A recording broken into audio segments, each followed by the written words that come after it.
안녕하세요. 최근에 한 인터넷 강의 강사분께서 6년 동안 연봉을 계속해서 100억 이상 받았다고 공개를 하면서 상당히 화제가 됐었는데요. 저는 고등학생 때 인터넷 강의를 한 번도 들어본 적이 없어서 그 세계가 그렇게 어마어마한 규모로 돌아가는 세계인지 전혀 모르고 있다가 이번에 듣고 정말 놀랐습니다. 왜냐면은 10억대는 그러려니 할 수 있는데 100억대는 정말 웬만해서는 벌기 힘든 돈이잖아요. 뭐 A급 연예인들도 현금으로 들고 있는 재산은 그렇게 많지가 않을 텐데 그 강사님은 현금으로만 100억 넘게 계좌를 인증해가지고 정말 화제가 됐는데요. 근데 이런 종류의 누가 얼마를 번다 하는 이야기가 나올 때마다 항상 생기는 논쟁이 과연 그 사람이 그 돈을 버는 게 맞냐? 하는 문제인데요. 한 1년 정도 전에는 몇몇 유튜버 분들이 그 수익을 공개를 하게 되면서 엄청나게 화제가 됐었습니다. 그래서 그때도 이건 너무한 거 아니냐. 성실하게 노동해서 돈 버는 사람들은 박탈감을 느껴서 살겠냐. 이런 주장들이 막 일어났고, 근데 또 거기에 대해서 많은 사람들은 그럼 본인이 하시던가요? 뭐 이렇게 얘기하면서 아니, 자본주의 사회에서 본인이 노력해서 돈 버는 게 왜 문제가 되냐. 그거를 문제 삼는 게 공산주의적인 발상 아니냐. 뭐 이렇게 받아치고 하면서 논쟁이 굉장히 뜨겁게 일어났던 게 기억이 나는데요. 양쪽 다 일리가 있는 말이라고 생각합니다. 너무 자유경쟁만 강조하는 것도 문제가 있고, 너무 균등함만 강조하는 것도 문제가 있는데요. 저는 이 자유경쟁이냐 균등이냐의 문제에 대해서 참조하면 좋을 만한 설명이 아주 유명한 책인 정의란 무엇인가에 나와 있다고 생각합니다. 정의란 무엇인가에서는 과연 마이클 조던이 그렇게 막대한 부를 벌어들인 게 정당하냐 하는 논쟁이 등장을 합니다. 보통 마이클 조던이 그만큼의 돈을 번 데에 아무런 문제가 없다라고 생각하는 사람들은 마이클 조던이 자기가 타고난 재능에다가 본인이 노력해서 성공한 건데 뭐가 문제냐 이렇게 생각을 합니다. 그런데 여기에 대해서 책의 저자는 존 롤스라는 철학자의 생각을 소개하면서 과연 돈을 버는 데 필요한 재능이나 노력이 온전하게 자기 자신의 것일까? 하는 의문을 제기합니다. 샌델은 반드시 그렇지는 않다고 생각을 하는데요. 만약에 마이클 조던이 200년 전에 태어났다면 농구에 대해서 가진 재능이 아무런 소용이 없었을 겁니다. 만약에 그때 혹시나 농구라는 게 존재했다고 해도 마이클 조던이 아무리 타고난 재능이 있고 아무리 뼈를 깎는 노력을 해서 세계 최고의 농구 실력을 갖추게 됐다고 해도 아무도 농구를 안 보니까 전혀 돈을 벌지 못했을 겁니다. 이 주장을 통해서 알 수 있는 건 재능과 노력은 그것을 인정해주는 사회적인 시스템이 있기 때문에 가치를 가질 수가 있다는 겁니다. 아무리 특별한 재능을 갖고 있고 노력을 열심히 해도 그게 빛을 발하려면 결국에는 사회적인 관심과 지원이 있어야 되기 때문에 재능은 온전히 자기 자신에게 속한 것이 아니라 일정 부분은 사회에게 속한 것이고, 그렇기 때문에 재능과 노력을 통해서 큰 부를 이룬 사람들은 사회에 대한 책임감을 가지고 자기가 가진 부를 사회에 더 어려운 사람들에게 나눠줘야 할 필요가 있다는 게 이쪽 노선의 생각입니다. 그런데 이런 논리에도 문제가 있습니다. 대표적인 문제가 시장 논리 자체를 별로 존중을 안 하는 걸로 비춰질 수가 있다는 겁니다. 시장 논리를 강하게 지지하는 사람들은 누가 마이클 조던은 돈을 사회와 나눠야 합니다. 이렇게 말하면 아니 누가 너한테 마이클 조던한테 돈 주라고 강요했니?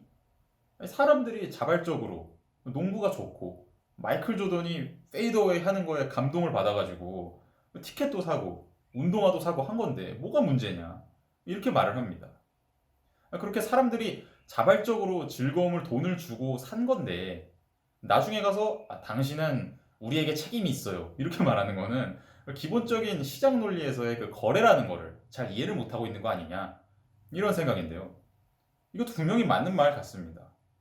또 만약에 성공한 사람들의 부를 진짜로 사회와 나눈다고 한다면 그 나눠진 부가 어디로 가서 어떻게 쓰일지 누가 어떻게 정할 거냐 하는 문제가 있습니다. 이번에 코로나 지원금 같은 거를 지급할 때도 결국에는 누구한테 얼마나 줄 거냐에 문제가 좀 생기지 않습니까?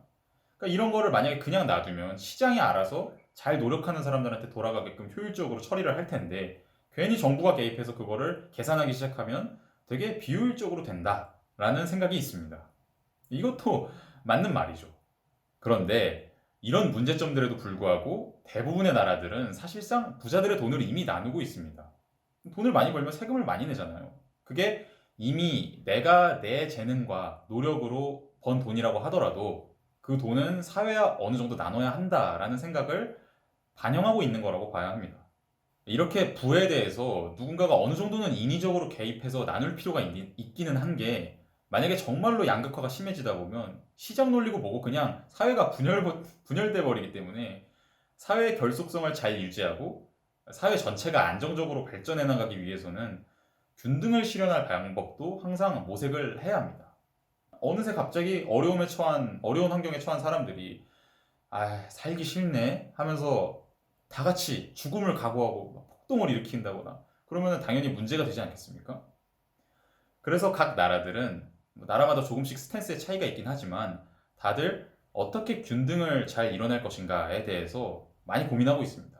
자, 그러면 이제 다시 그 인간 강사님의 이야기로 돌아와서 과연 그분이 그만큼의 돈을 버는 게 정당하냐? 이렇게 묻는다면 여러 가지 답변이 가능하겠죠. 이미 그분은 세금을 많이 내시고 계시다. 그러면 됐지 뭘 더 따지냐? 이렇게 생각하는 것도 가능하고요. 그렇게 세금을 낸다고 해도 사람들이 인터넷 강의라는 분야에서 한 강사가 돈을 그렇게 많이 버는 거에 대해서 인정을 할 수가 없기 때문에 그분의 연봉은 사람들에게 박탈감을 주고 사회를 분열시킬 우려가 있고 따라서 문제가 된다. 이렇게 생각할 수도 있습니다. 이 후자의 논리를 조금 더 보충하면 사교육이라는 분야는 사회에 선한 파급력을 가지지 않기 때문에 그 분야에서 지나치게 많은 돈을 버는 것은 옳지 않다라고 생각을 할 수가 있습니다. 예를 들어서 철강회사를 운영하시는 분은 그 산업을 통해서 우리나라 제조업 전체가 철을 더 값싸게 이용할 수 있도록 만들어주고, 아니면 좋은 발전소를 운영하시는 분은 사람들이 전기를 싸게 이용할 수 있게 해주니까 이런 경우에는 사회 구성원들 전체가 전반적으로 이득을 볼 수 있게 만들어주고 일자리도 많이 만들고, 그래서 선한 파급력을 갖는 반면에 사교육은 어차피 치킨 게임 아니냐.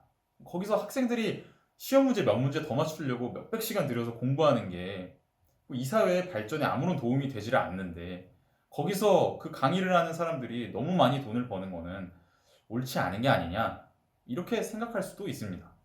물론 제가 알기로는 많은 인간 강사님들이 학생들에게 좋은 말씀도 해주시고 동기부여도 해주시고 하면서 충분히 사회에 선한 영향력을 끼치시지만, 또 저도 과외를 한 적도 있기 때문에 이런 말을 할 입장은 아니지만, 어쨌든 꼭 뭐 인강 분야 하나가 그냥 꼭 문제라는 게 아니라 어떤 특정한 분야에 대해서 그 분야에서 지나치게 많은 돈을 버는 게 과연 정당하냐라고 묻는 것이 사회 전체의 이익을 위하는 관점에서 본다면 충분히 유의미하게 논의가 될 수 있는 사안이라는 겁니다.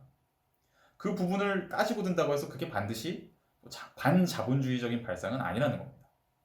만약에 저 사람 돈 많이 버는 거 마음에 안 드니까 잡아다가 어떻게 하자, 이렇게 하면 당연히 문제가 되겠지만, 합법적인 범위 안에서 과연 어떤 산업 분야가 사회 발전에 도움이 되냐에 대해서 논의하고 생각해 나가는 건 충분히 가치가 있는 일이라는 겁니다. 저는 개인적으로 사교육에 대해서 그렇게 좋은 감정을 갖고 있지는 않습니다. 물론 정말 필요한 사교육도 있다고 생각합니다. 저도 사교육을 했고 사교육을 받았고 했지만 좀 무조건 그 문제풀이를 위한, 점수를 조금 더 잘 받기 위한 그런 사교육은 사회에 정말 도움이 안 된다고 생각하고, 차라리 거기에 부어지는 노력과 재능과 돈이 다른 쪽으로 가면 훨씬 더 모두를 위해 좋을 거라고 생각합니다. 그런데 그렇다고 해서 그 화제가 되신 인간 강사님이 연봉을 100억 넘게 받는 게 문제가 된다고는 생각을 안 하는 게, 그분이 만약에 학생들한테 나쁜 가치관을 심어준다거나 학생들을 나쁜 방향으로 세뇌시키면서 그 돈을 버시는 거라면 문제가 되겠지만, 저도 정확히는 잘 모르지만 제가 수집한 정보에 의하면 그분이 주로 학생들에게 긍정적인 영향을 끼치시는 분이라고 들어서 문제가 될 건 없지 않나, 그렇게 생각합니다. 세금을 안 내시는 것도 아닐 테고. 네, 오늘은 이렇게 사회 정의에 관한 문제를 구체적인 예를 통해서 살펴봤는데요. 제가 아주 잘 아는 분야는 아니라서 그렇게 자신은 없는데, 만약에 틀린 점이 있거나 비판점이 보이신다면 지적해 주시면 감사하겠습니다. 다음에 또 좋은 내용으로 돌아오겠습니다. 감사합니다.